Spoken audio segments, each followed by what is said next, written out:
Diabetes ಕೂಡ ಒಂದು metabolic disorder, ನಮ್ಮ ಜೀರ್ಣಕ್ರಿಯೆಗೆ ಸಂಬಂಧಪಟ್ಟಿದೆ. ಯಾವಾಗ ನಮ್ಮ ಜೀರ್ಣಕ್ರಿಯೆ ಹಾಳಾಗ್ತದೆ ಅವಾಗ ಬರ್ತಕ್ಕಂಥದ್ದು ಡಯಾಬಿಟಿಸ್. ಹಾಗಾದ್ರೆ ಯಾವೆಲ್ಲ ಆಹಾರ ಪದಾರ್ಥಗಳನ್ನ ನಾವು ಕಂಟ್ರೋಲ್ ಮಾಡ್ಬೇಕು, ತಿನ್ನೋದನ್ನೇ ತ್ಯಜಿಸ್ಬೇಕು? ತಿನ್ನಿಸ್ಬೇಕು ಅನ್ನೋದಕ್ಕಿಂತ ಯಾವ್ದು ಅತಿಯಾಗಿ ಯಾವ್ದು ಬೇಡ ಅಂತ ಹೇಳೋದು. ಈಗ ಸಪೋಸ್ ಒಂಚಿನ ಮೇಲೆ ಪಿಜ್ಜಾ ತಿಂತಾರೆ, ಓಕೆ. ಈಗ 3 ಹೊತ್ತು ಕೆಲವರು ಆಚೆನೆ ಊಟ ಮಾಡ್ತಿರ್ತಾರೆ, ನೀಡಿರಲ್ಲ. ಈಗ 3 ಹೊತ್ತು ನೀವು ಪ್ಯಾಕ್ಡ್ ಫುಡ್, ಈಗ ಚಿಕ್ಕ ಮಕ್ಕಳು ಚಾಕ್ಲೇಟ್ ತಿಂತಾರೆ, ಚಿಕ್ಕ ಮಕ್ಕಳು ಚಾಕ್ಲೇಟ್ ತಿಂದಾಗ ಅದು ಪ್ರಿಸರ್ವೇಷನ್ ಇದ್ದೇ ಇದೆ.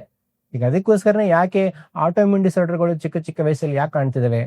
ಈಗ ಹುಟ್ಟಿದ ಮಕ್ಕಳಲ್ಲೂ ಕೂಡ ನಮಗೆ ಡಯಾಬಿಟಿಸ್ ಕಾಣೋ ಚಾನ್ಸಸ್ ಇದಾವೆ, ರೈಟ್? ಯಾಕೆ ಕಾಣ್ತಿದೆ ಅಂದ್ರೆ ಅತಿಯಾದ external food definitely one of the major reason. So avoid ಮಾಡಬೇಕು ಅಂತಂದ್ರೆ ಖಂಡಿತವಾಗ್ಲಿ ಮೈದಾ ಅಂಶನ ಕಂಪ್ಲೀಟ್ ಆಗಿ ಅವಾಯ್ಡ್ ಮಾಡಿ.